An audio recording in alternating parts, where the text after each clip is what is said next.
Hello guys, welcome back to all of you on my channel the teachers Adda 07। तो आज की जो हमारी वीडियो है उसमें हम कंप्लीट करेंगे वायुमंडल का टॉपिक, जो कि आपका 10 से 12 मिनट्स में लगभग पूरा टॉपिक कंप्लीट हो जाएगा। वायुमंडल का जो टॉपिक है आपका सी टेट, यूपी टेट और सुपर टेट सभी के लिए इंपॉर्टेंट होता है।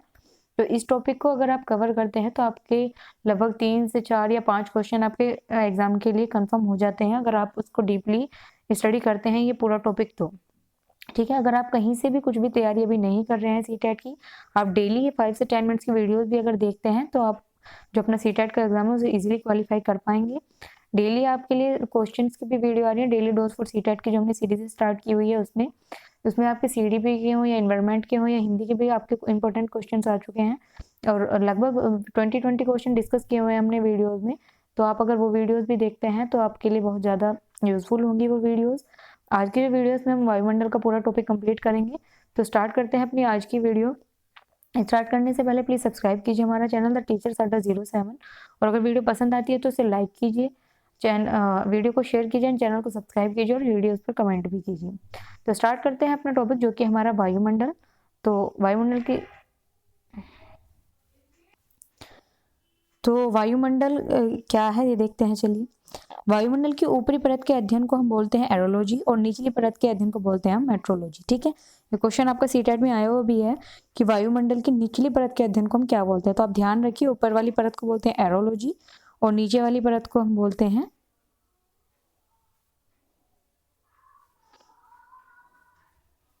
के अध्ययन को हम बोलते हैं मेट्रोलॉजी। ठीक है, सेकंड फैक्ट है हमारा, वायुमंडल जो है हमारा 10,000 किलोमीटर तक फैला हुआ है। ठीक है, अगर आपसे क्वेश्चन में पूछते हैं कि वायुमंडल कितनी लंबाई तक फैला हुआ है या कितनी दूर तक फैला है, तो आपको आंसर लगाना है 10,000 किलोमीटर तक। ठीक है, नेक्स्ट है जो कि हमारा फैक्ट है वो है, वायुमंडल में मुख्य रूप से आपका नाइट्रोजन कितनी होती है 78%, ऑक्सीजन होती है आपकी 20.9%। ये बिल्कुल आपका जो एक्यूरेट है वो बताया हुआ है, नहीं तो ऑक्सीजन आपको 21% भी आता है कहीं से, कहीं कहीं पे लिखा हुआ होता है। कार्बन डाइऑक्साइड होती है आपकी 0.03% और आर्गन होती है आपकी 0.9%। ठीक है, तो वायुमंडल में ये सभी गैसेस का आपको परसेंटेज दिया हुआ है कि कौन सी गैस किस परसेंटेज में आपके वायुमंडल में अवेलेबल होती है। नेक्स्ट फैक्ट है हमारा, वायुमंडल को तापमान और अन्य घटकों के हिसाब से 5 परतों में बताया गया है। शोभ मंडल, समताप मंडल, मध्य मंडल, आयन मंडल और बहिर्मंडल या वायुमंडल। ठीक है, इन्हें 1 बाय 1 करके हम स्टडी करेंगे सारी परत जो है इसकी। तो उसके बाद एक आपका टॉपिक वायुमंडल में ही आता है ग्रीन हाउस प्रभाव। वैसे तो बहुत बड़ा टॉपिक है लेकिन यहाँ पे हम थोड़ा सा डिस्कस करते हैं इस टॉपिक को। गैस नाइट्रोजन, कार्बन डाइऑक्साइड, एक सेकेंड,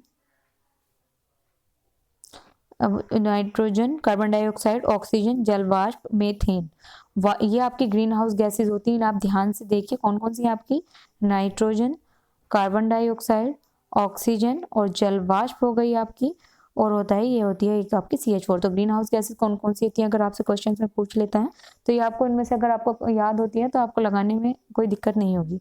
ठीक है, वायुमंडल के चारों ओर अपना एक मोटा घेरा बना लेती हैं। ये सारी गैसेज जो होती हैं मिलकर वायुमंडल के चारों ओर एक घेरा बना लेती हैं और सूर्य के प्रकाश को बाहर नहीं जाने देती, और पृथ्वी का तापमान बढ़ता जाता है, और इस तापमान का इन गैसों के द्वारा बढ़ना ही हमारा ग्रीन हाउस इफेक्ट कहलाता है। इतनी इजी लैंग्वेज में आपने कहीं नहीं पढ़ा होगा। तो आप देख सकते हैं सारी गैसें क्या होती है, वायुमंडल के चारों ओर अपना एक मोटा घेरा बना लेती है और सूर्य के प्रकाश को बाहर नहीं जाने देती, और पृथ्वी का तापमान हमारा बढ़ता जाता है। इस तापमान को इन गैसों के द्वारा बढ़ना ही हमारा क्या कहलाता है, ग्रीन हाउस इफेक्ट कहलाता है। ठीक है, अब ये देखिए आप, सबसे पहले हम इन्हें थोड़ा डायग्राम के अकॉर्डिंग और थोड़ा छोटा छोटा करके देखते हैं, देन इनका हम पूरा डिस्क्रिप्शन भी देखेंगे सभी का। सबसे पहला होता है हमारा शोभ मंडल। ठीक है, शोभ मंडल कितनी दूरी पर है वायुमंडल से, 18 किलोमीटर तक। ठीक है, इसमें क्या क्या हो रहा है, आपका वायुमंडलीय घटनाएं हो रही है, इसका घनत्व सबसे ज्यादा है और ग्रीन हाउस प्रभाव भी आपका यहीं पे होता है। ठीक है, नेक्स्ट है हमारा समताप मंडल जो कि कितनी दूरी पर है, 50 किलोमीटर पर। इसको इंग्लिश में क्या बोलते हैं, स्ट्रेटोस्फेयर। ठीक है, स्ट्रेटोस्फेयर, और इसको बोलते हैं ट्रोपोस्फेयर। इनके इंग्लिश में भी नाम आपके क्वेश्चन एग्जाम में पूछे हुए हैं। तो जो आपका समताप मंडल है इसमें क्या होता है, आपका क्लोरोफ्लोरोकार्बन से नुकसान पहुंच रहा है। ओजोन लेयर भी आपकी इसी में ही है। इसमें ताप समान होता है और मौसमी घटनाएं नहीं होती हैं। ठीक है, नेक्स्ट आता है आपका मध्य मंडल। ठीक है, इसमें आपका पराबैंगनी किरण आ रही है, ये होता है आपका 18 किलोमीटर तक। नेक्स्ट है आपका आयन मंडल जिसमें रेडियो तरंग परिवर्तित होती है, और सबसे लास्ट वाला होता है आपका बाह्य मंडल। ठीक है, ठीक है। अब इन्हें हम वन बाय वन करके एक एक करके देखते हैं। तो सबसे पहले हम पढ़ते हैं क्षोभ मंडल के बारे में। ठीक है, यह वायुमंडल की सबसे निचली परत है। इसे संवहन मंडल या अधोमंडल भी कहते हैं। ठीक है, क्योंकि संवहन धाराएं इसी मंडल तक सीमित रहती हैं। तो क्या होता है, ये सबसे निचली परत होती है और इसे संवहन मंडल भी हम बोल रहे हैं।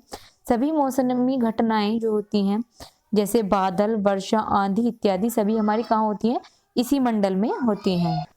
नेक्स्ट देखते हैं इसी में। तो इसका क्या है, ध्रुवों पर इसकी ऊंचाई जो है वो 8 किलोमीटर है, विषुवत रेखा पर 18 किलोमीटर होती है, और इस मंडल में तापमान की गिरावट प्रत्येक किलोमीटर 6.4 डिग्री सेल्सियस, इसे बोलते हैं हम 165 मीटर पर 1 डिग्री। ठीक है, तापमान की गिरावट प्रत्येक किलोमीटर, यहाँ से आप देख सकते हैं, आप थोड़ा आपको आसानी से देखा, 6.4 डिग्री सेल्सियस 165 मीटर पर 1 डिग्री सेल्सियस के दर से होती है। ठीक है, नेक्स्ट है हमारा समताप मंडल, स्ट्रेटोस्फेयर। इसमें ताप समान रहता है, तो समताप से भी हम इसका आइडिया लगा लेते हैं। इसमें किसी प्रकार की मौसमी घटनाएं नहीं होती, इसी कारण यह वायुयानों के उड़ने के आदर्श क्षेत्र माना जाता है। ठीक है, परंतु कभी कभी इस मंडल में कुछ विशेष प्रकार के बादलों, इन्हें हम बोलते हैं मूलाभ मेघ, का निर्माण होता है। इस मंडल का विस्तार पृथ्वी की सतह से 18 से 32 किलोमीटर तक पाया जाता है। इसकी मोटाई ध्रुवों पर सर्वाधिक पाई जाती है। ठीक है, ये सभी आप जो अब हम इनका डिस्क्रिप्शन करने हैं, आप इनके लिए नोट्स बना सकते हैं, जैसे कि आप एग्जाम टाइम में बस एक बार देखें और आप कंफर्म कर लें। कभी कभी विषुवत रेखा पर इसका लोप हो जाता है। ठीक है, इसमें वायुमंडल, इस वाले में वायुयान आपके जो हवाई जहाज वगैरह होते हैं इसी में उड़ते हैं। नेक्स्ट इसमें है ओजोन मंडल। एक सेकेंड, अभी देखिए, अभी हमने जब डायग्राम के से देख रहे थे तो अभी हमने देखा था कि समताप मंडल में ही आपका क्या आता है, ओजोन मंडल ही आता है। तो आपका भी सेकंड ही चल रहा है समताप मंडल, इसी में ओजोन मंडल आता है। इसका विस्तार पृथ्वी की सतह से 32 से 60 किलोमीटर ऊंचाई तक होता है। इस मंडल में ओजोन गैस की एक परत पाई जाती है जो पराबैंगनी विकिरण को अवशोषित कर लेती है। इस मंडल में ऊंचाई के साथ, एक सेकेंड, ऊंचाई के साथ ताप बढ़ता जाता है। एयर कंडीशनर और रेफ्रिजरेटर से निकलने वाले क्लोरोफ्लोरोकार्बन गैस में उपस्थित सक्रिय क्लोरीन ओजोन के क्षरण का कारण बनती है।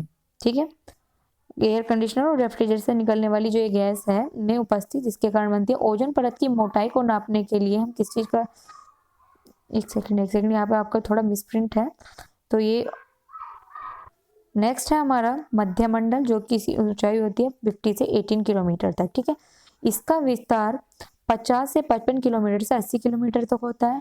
इस मंडल में तापमान ऊंचाई के साथ घटता है तथा लगभग 100 डिग्री सेंटीग्रेड तक पहुंच जाता है, जो कि वायुमंडल का न्यूनतम तापमान है। वह इसकी ऊपरी सीमा से बाद पुनः ताप में वृद्धि होने लगती है। इसके ऊपर की सीमा से जो होता है हमारा टेम्परेचर फिर से इंक्रीज होने लगता है। ठीक है, नेक्स्ट है आयन मंडल, जिसका विस्तार है 80 से 64 किलोमीटर तक। इस मंडल में, आयन मंडल में आपका क्या होता है, इस मंडल में ऊंचाई के साथ ताप में तेजी से वृद्धि होती है। इसमें ही आपके विद्युत आवेशित कणों की अधिकता पाई जाती है, जिन्हें हम आयन कहते हैं। इन्हीं की अधिकता के कारण इस मंडल का नाम आपका आयन मंडल है। तो आयन की अधिकता कौन से में होती है, आयन मंडल में। ताप समान किस में रहता है, आपका समताप मंडल में। तो ये चीजें आपको जो अपने माइंड में सेट करनी होंगी। इस कारण इसका नाम आयन मंडल है। ये कण रेडियो तरंगों के भूपृष्ठ पर परावर्तित करते हैं और बेतार संचार को संभव बनाते हैं। ठीक है, नेक्स्ट है आपका बाह्य मंडल।